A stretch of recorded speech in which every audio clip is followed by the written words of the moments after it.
नमस्ते, मेरा नाम रॉक्सी है और आज मैं एक कहानी साझा करूंगी कि मुझे वीडियो गेम से नफरत क्यों है। जब मैं हाई स्कूल में थी, तब से मैं एक आदर्श लड़के से मिलना चाहती थी और अपना पहला सच्चा प्यार पाना चाहती थी। इसलिए मैंने हमेशा इसे सही लड़के के लिए रखा है। मैं अपने भावी प्रेमी को खोजने के लिए बहुत से लड़कों से नहीं मिली। मेरे स्कूल के सभी लड़के बहुत बदसूरत थे और चूंकि मैं उन्हें डायपर में जानती थी, इसलिए मैं उनमें से किसी के साथ डेटिंग करने की कल्पना भी नहीं कर सकती थी। मैं हमेशा अपने स्कूल को छोड़कर अलग अलग स्कूलों में घूमती रहती थी ताकि एक आदर्श सुंदर प्रेमी मिल सके। लेकिन मुझे इस बात की चिंता थी कि मैं किसी कमीने पर बिना जाने ही फिदा हो जाऊंगी और निराश हो जाऊंगी। इसलिए मुझे ऐसा तरीका ढूंढना था जिससे मैं नए लोगों से मिल सकूं। मैंने खुद को नौकरी से निकालने का फैसला किया। मैंने क्लास छोड़ना शुरू कर दिया और शिक्षकों के साथ बदतमीजी करने लगा। मैंने स्कूल में भी लड़ाई झगड़े शुरू कर दिए, बस इसलिए कि मुझे स्कूल से निकाल दिया जाए और मेरे माता पिता मुझे किसी और में बदल दें। और यही हुआ। मेरे माता पिता मेरे लिए शहर में कोई स्कूल नहीं ढूंढ पाए, इसलिए उन्हें मुझे घर से काफी दूर एक स्कूल में डालना पड़ा और मुझे हर सुबह वहां पहुंचने के लिए 4 बसें लेनी पड़ती थी। मेरे माता पिता मुझसे इतने नाराज थे कि उन्होंने मुझे स्कूल ले जाना बंद कर दिया। और हाँ, मैं उनसे सिर्फ इसलिए अपने पुराने स्कूल से मेरा तबादला करने के लिए नहीं कह सकती थी क्योंकि वहाँ कोई सुंदर लड़का नहीं था। इसलिए मैं वहाँ पहुँचने के लिए हर सुबह 4 बसों का इस्तेमाल करता था। स्कूल के अपने पहले दिन मुझे एक नया लॉकर मिला और जब घंटी बजी तो मैंने उसे बंद कर दिया। और जैसे ही मैं वहाँ से चला, मैंने एक लड़के को बिल्कुल फिल्मों की तरह पीछे से धक्का दिया। और सोचिए क्या हुआ, वह बहुत ही खूबसूरत था। उसने कहा, खूब सावधान रहना, और इस प्यारी सी हंसी के साथ मुस्कुराया और कक्षा में चला गया। मैंने अभी अभी उसे देखा और मैं कसम खाता हूँ, मैं आपको बता रहा हूँ, वह मेरा क्रश है। मैं कक्षा में गया और एक खाली सीट पर बैठ गया। शिक्षक अंदर आए और मुझसे कहा कि मैं अपना परिचय देने के लिए बाहर खड़ा हो जाऊं, तो मैंने वैसा ही किया। और फिर गलियारे से वह प्यारा लड़का कक्षा में देर से आया। मैं बहुत भाग्यशाली हूँ, वह मेरा सहपाठी है। शिक्षक ने कहा कि मैं बैठ सकता हूँ और जब मैं अपनी सीट पर जा रहा था तो वह फिर से मुझसे टकराया और कहा, अरे, मैंने तुम्हें सावधान रहने के लिए कहा था। इसलिए मैंने शर्म से माफी मांगी और बैठ गया। ये स्कूल में मेरा पहला दिन था और मैं क्लास में बिल्कुल भी ध्यान नहीं लगा पा रहा था। मुझे पता था कि उसने ऐसा जानबूझकर किया है, लेकिन इससे मैं बहुत घबरा गया। इसलिए मैंने उसे अनदेखा करने का फैसला किया। क्लास खत्म होने के बाद मैं कैफेटेरिया में गया और वह मेरे बगल में चल रहा था और मुझे पता था कि वह मुझसे फिर से टकराने की योजना बना रहा है। इसलिए जब वह ऐसा करने की कोशिश कर रहा था तो मैं पीछे हट गया। तो उसने कहा, वाह, क्या तुम्हें हमारे प्यारे टकराने पसंद नहीं है? मैंने कहा, मुझे पसंद है, लेकिन मुझे यकीन नहीं था कि यह सिर्फ मेरी अनाड़ीपन है या तुम जानबूझकर ऐसा कर रहे हो। तो उसने मेरा हाथ मिलाया और कहा, मैं मार्टिन हूँ, तुमसे मिलकर खुशी हुई। तो घबराते हुए जवाब दिया, रॉक्सी, और इस तरह ये सब शुरू हुआ। मार्टिन और मैंने दोपहर के भोजन पर एक साथ समय बिताना शुरू कर दिया। बरसात के दिनों के बाद हम उसके घर गए और साथ में होमवर्क किया और उसने मुझे वह गेम आजमाने का प्रस्ताव दिया जो वह हाल ही में खेल रहा था, पबजी, जो मैंने किया और मुझे स्वीकार करना होगा, मुझे इसे खेलने में मजा आया। खैर, इसलिए हमने स्कूल के बाद मिलना शुरू कर दिया और सब कुछ साथ में किया, होमवर्क, पबजी और यहाँ तक कि साथ में वर्कआउट भी किया। मुझे बहुत खुशी हुई कि मैं इतने अच्छे आदमी के इतने करीब आ गई। एक शाम मार्टिन और मैं उसके कमरे में पबजी खेल रहे थे और जब हमने चिकन डिनर खाया तो हम बहुत खुश हुए क्योंकि राउंड आसान नहीं था, लेकिन हम बहुत खुश थे कि हमने बहुत सारे किल किए, जिसका अंत एक किस के साथ हुआ। उसने मुझे चूमा और फिर माफी मांगी। मैंने उससे कहा कि उसे माफी मांगने की कोई जरूरत नहीं है, इसलिए उसने मुझे फिर से चूमा। उसके बाद ये हमारी दिनचर्या में शामिल हो गया और धीरे धीरे स्कूल में सभी को गेम जोड़े के बारे में पता चल गया। स्कूल में बच्चों ने कहा कि हम साथ में अच्छे लगते हैं और हम खास हैं क्योंकि हम दोनों एक जैसे दिखते हैं। हम 7 महीने तक साथ रहे और फिर एक बार मैंने उसे किसी को मैसेज करते हुए देखा जो संदिग्ध लग रहा था, इसलिए मैंने उससे पूछा कि वह किसे मैसेज कर रहा है। उसने कहा कि वह मार्क था, उसका दोस्त, इसलिए मैंने उसे जाने दिया क्योंकि मैं वास्तव में ईर्ष्यालु व्यक्ति नहीं हूँ। एक रात मैं घर पर बोर हो रहा था और मुझे पबजी खेलने का मन कर रहा था, इसलिए मैंने मार्टिन को मैसेज किया और पूछा कि क्या वह सो रहा है, लेकिन उसने कोई जवाब नहीं दिया, इसलिए मैंने मान लिया कि वह सो रहा है क्योंकि उस समय 3:30 बजे थे। मैंने अकेले ही एक राउंड खेलने का फैसला किया और जब मैंने लॉग इन किया तो आप विश्वास नहीं करेंगे कि मैंने क्या देखा। मार्टिन ऑनलाइन था और पहले से ही एक मैच में था। मेरे दोस्तों की सूची में उसके दोस्त भी हैं, लेकिन उनमें से कोई भी ऑनलाइन नहीं था, इसलिए मुझे लगा कि शायद वह अकेले ही खेल रहा है। इसलिए मैंने इस बारे में कोई तमाशा नहीं किया, लेकिन मैंने उसके बाद थोड़ी देर के लिए उस पर जासूसी की।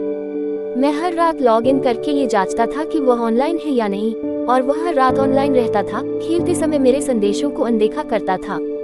मुझे अपने पेट में कुछ बुरा महसूस होने लगा, इसलिए मैंने सीधे उसके सामने जाकर उससे इस बारे में पूछने का फैसला किया। अगले दिन स्कूल के बाद मैं उसके घर गया और उसकी माँ ने दरवाजा खोला। उसने कहा कि मार्टिन नहा रहा है और मैं उसके कमरे में उसका इंतजार कर सकती हूँ। मैं ऊपर गई और उसके कमरे में घुस गई। उसका फोन उसके बिस्तर पर पड़ा था। मैंने देखा कि पबजी चालू था, इसलिए मैंने उसे लिया और उसके दोस्तों की तुलना अपने दोस्तों से करनी शुरू कर दी। सभी दोस्त एक जैसे थे, सिवाय एक के। मैंने देखा कि उस व्यक्ति के साथ गेम पर बहुत दोस्ताना बातचीत हो रही थी। मार्टिन ने अपना स्नान समाप्त कर लिया था और वह किसी भी क्षण अंदर आ सकता था, इसलिए मैंने फोन को वैसे ही रख दिया और ये देखने के लिए लेट गया कि वह कैसे प्रतिक्रिया देगा। जब वह अंदर आया तो उसने कहा अरे, और अपने बालों को तौलिए से सुखाना जारी रखा और अपनी कोठरी में चला गया। उसने पजामा निकाला जिसे उसने कहा था कि वह मेरे सामने कभी नहीं पहनेगा, ताकि मैं उसे नापसंद न करूं। उसने पूछा कि क्या हमारे पास होमवर्क है। मैंने कहा नहीं। फिर उसने ठंडे स्वर में पूछा, फिर तुम क्यों आए हो? आखिर उसे क्या हो गया है? क्या वह खुश नहीं है कि मैं आई हूँ? मैं सिर्फ किसी बेवकूफी भरी भावना के कारण सब कुछ बर्बाद नहीं करना चाहती, इसलिए मुझे ये पता लगाने का एक तरीका ढूंढना पड़ा कि वह किस व्यक्ति के साथ खेल रहा था, और इसका एकमात्र तरीका था उसका फोन चालू करके उसे चेक करना। एक रात मैंने अपने माता पिता से कहा कि मैं एक दोस्त के घर पर सोने जा रहा हूँ। उस रात मैं मार्टिन के घर गया जब वह ऑनलाइन था। वह सोया नहीं था, इसलिए शायद वह मेरे लिए दरवाजा खोलने वाला था। इसलिए मैंने पिछवाड़े की सीढ़ी तैयार की और जोर से दरवाजा खटखटाया और तुरंत सीढ़ी पर चढ़ गया, उस पर चढ़ गया और खिड़की से उसके कमरे में गया, और जैसा कि मैंने अनुमान लगाया था, उसका फोन पबजी के साथ उसके बिस्तर पर फेंका हुआ था। मैंने उसका फोन लिया, सीढ़ी से नीचे उतरा और पिछवाड़े में छिप गया। मैंने सुनिश्चित किया कि मैंने गलती से स्क्रीन लॉक न कर दी हो, और जैसा कि मैंने अनुमान लगाया, वह उस रहस्यमय व्यक्ति के साथ खेल रहा था, और मुझे जो लगा वह सही था। वह व्यक्ति एक लड़की थी। वह उसे बेब भी कह रही थी। मैंने उसे रिकॉर्ड कर लिया और उसे अगले दिन कैफे में मिलने के लिए कहा।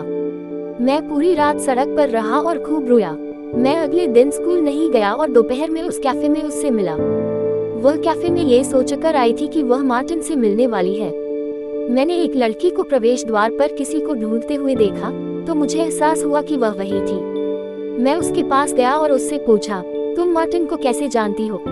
उसने कहा, माफ करना, तुम कौन हो? तो मैंने कहा, मैं उसकी गर्लफ्रेंड हूँ। तुम कौन हो? उसने कहा, मैं जोआना हूँ, उसकी गर्लफ्रेंड। मैंने जो सुना उस पर मैं यकीन नहीं करना चाहती थी। मेरा दिल बैठ गया और मैं वहाँ से चला गया। मैं मार्टिन के घर गया और जब उसने मेरा सूजा हुआ चेहरा देखा तो वह पूछने लगा कि मैं क्यों रो रहा हूँ और क्या हुआ। मैं तुमसे प्यार करता हूँ, रोना मत, उसने कहा। मैंने उससे कहा कि जाकर देखो कि जोआना कैसी है। उसकी नाक शायद टूटी हुई थी। चौंक कर उसने कहा, क्या? तुमने उसे कैसे ढूंढा? तुमने उसके साथ क्या किया? तो आजकल लड़के इसी तरह धोखा देते हैं, है न? मैंने व्यंग्यात्मक लहजे में पूछा। उसने कहा, तुम हारे हुए हो। मुझे बस इतना करना था कि तुम मेरा होमवर्क करवाओ और मेरे ग्रेड बढ़ जाएं। मेरे पास हाई स्कूल में 1 और साल रहने का समय नहीं है। सच जानकर खुश हो, अगर तुम बहुत दूर तक नहीं खोदते तो तुम्हें इस तरह से चोट नहीं लगती।